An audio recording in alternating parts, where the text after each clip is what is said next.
السلام عليكم ورحمة الله تعالى وبركاته. أخواتي الكريمات، إن شاء الله كاملين تكونوا بخير. لا فيديو ديال اليوم عبارة عن تحلية سهلة بسيطة وفي متناول الجميع، يعني بمقادير بسيطة بإمكانك في تحضير هذه التحلية. عندنا كما راكم تشوفوا 2 كؤوس تاع حليب، كل كاس السعة تاعو 240 مليلتر.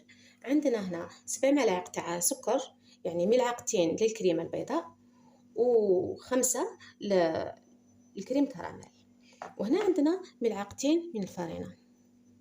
نحب نديرها بالفارينة على خاطر الفارينة تجي تعطي مذاق كريمي احسن من المايزينا. وهنا عندنا فانيليا، وكذلك عندنا كمية من الزبدة، حوالي ملعقة ماشي مملوءة بزاف تاع الزبدة. نبداو على بركة الله في التحضير. ناخذ اخواتي الكأس تاع الحليب ديالنا، نزيدوا له ملعقتين تاع الفارينة. هنا انا استعملت 2 كؤوس تاع الحليب، ويمكن تقدري تزيدي نص كاس اذا يعني شفتي اللي جمدت لك بزاف ولا ثقلت بزياده. نشعلوا عليه الفرن ونحركوها باش ما ديرناش تكتلات.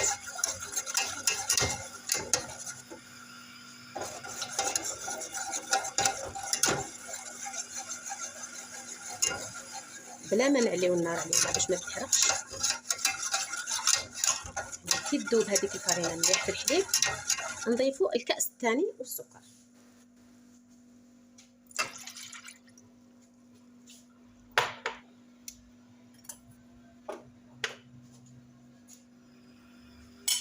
هنا نضيفوا لها 2 ملاعق تاع السكر، يعني تجي هذاك هو الماء.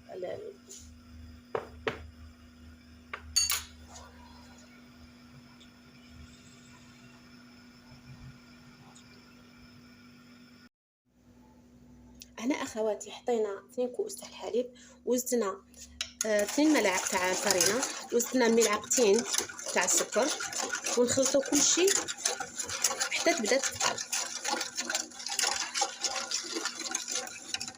يدنا ما تنحاش من النار.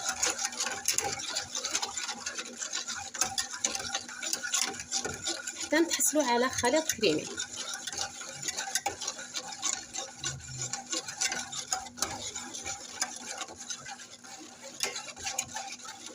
ودائما النار هادئه.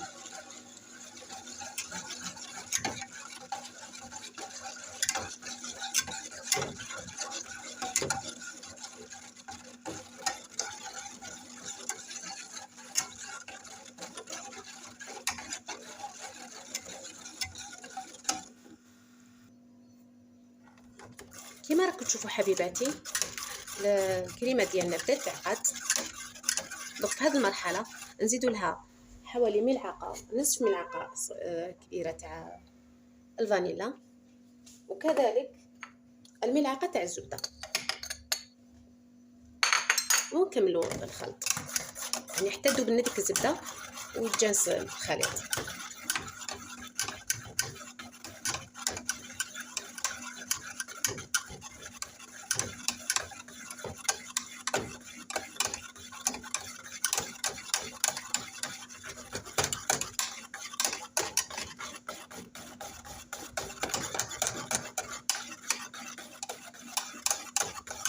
هنا هذه المرحله خلاص هي جمدت، تحصلنا على القوام اللي رانا حابينه. دوك نفرغوها في لي فارين هذو ونجوزو للمرحله الثانيه. نديروهم في هذوك لي فيغين خواتاتي، ما نملؤوهمش، نخلو شويه قسمه يجي الكراميل فيها، وكذلك الكريم شانتيي ما زالت يعني المرحله الاخيره.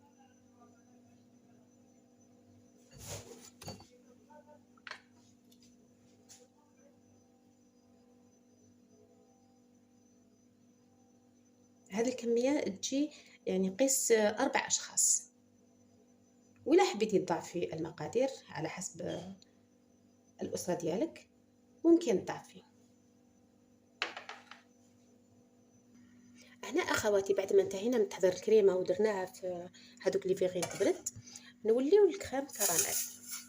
نحطوا هذوك 5 ملاعق تاع السكر ديالنا، ودائما النار قليله باش ما ينحرقناش ويعطينا لون شباب. نخليه حتى يذوب، حتى يبدا يتكرمل.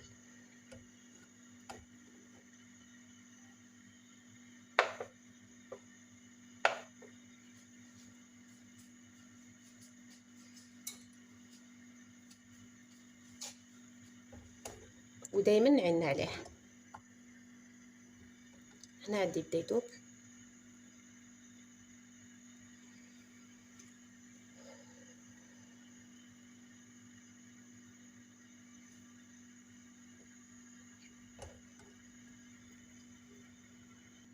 هنا اخواتي السكر ديالنا تكرمل، شوفوا كي نار قليله كيفاش خدا اللون الذهبي الشباب. دوك في هذه المرحله نضيفوا له نص كاس ماء سخون. دائما نبقاو في الكاس اللي السعه تاعو 240 مليلتر، نصف كاس. يتكتلنا شويه دوك بصح ما يهمش، يعني يعاود يزيدو. في هذه المرحله نخلطوا شويه حتى يذوب لنا كامل هذاك السكر، يعاود يولي القوام اللي كان فيه من قبل.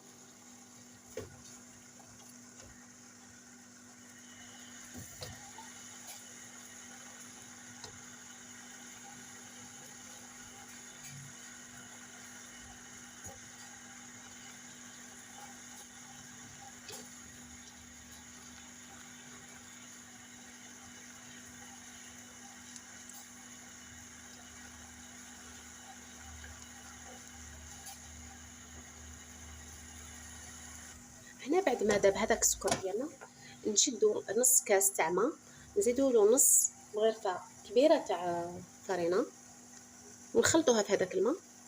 الماء هنا بارد، ونضيفوها على الخليط ديالنا ونحركو كل شيء حتى يبدا يتقال.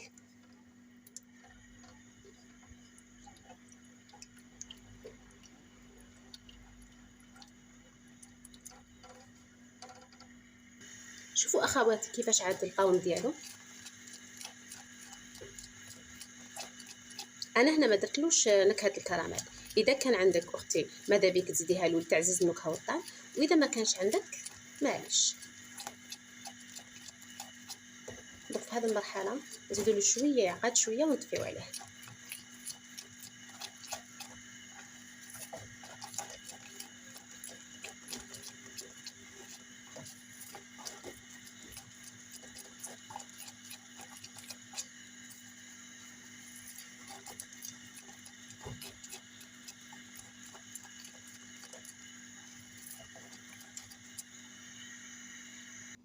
هنا اخواتي رجعنا بعد ما طابت هذيك الكريم كراميل، رجعنا لهذوك الكريمه البيضاء اللي خدمناها في الاول بعد ما تمسكت. دوك نديروا هذيك الكريم كراميل فوقها.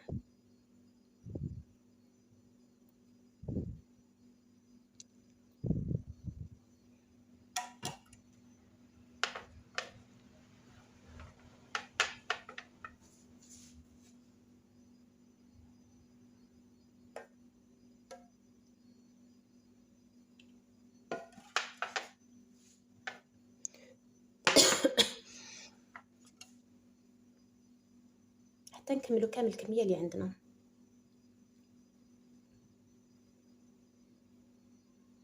وبطبيعه الحال يعني بعد ما تبرد الكراميل نحطهم في الثلاجه، يعني حتى تمسك الكراميل اكثر واكثر.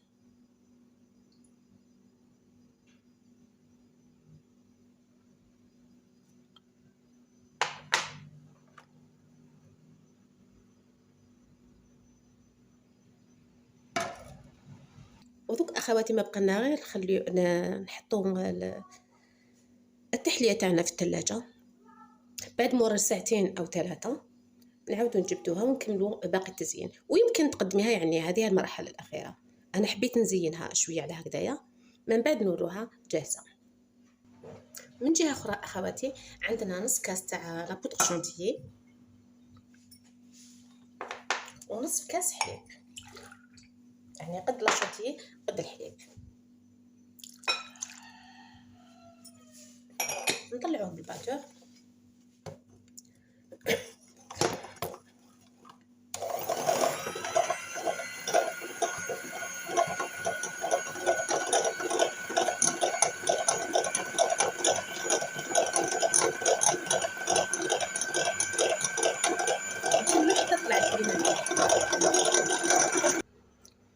اخواتي هاي لك التحليه ديالنا بعد ما كملنا زيناها. ان شاء الله تكون نالت استحسانكم ورضاكم، وما بقى لي غير نقول لكم صحه فطوركم وتبقاو على خير. سلام.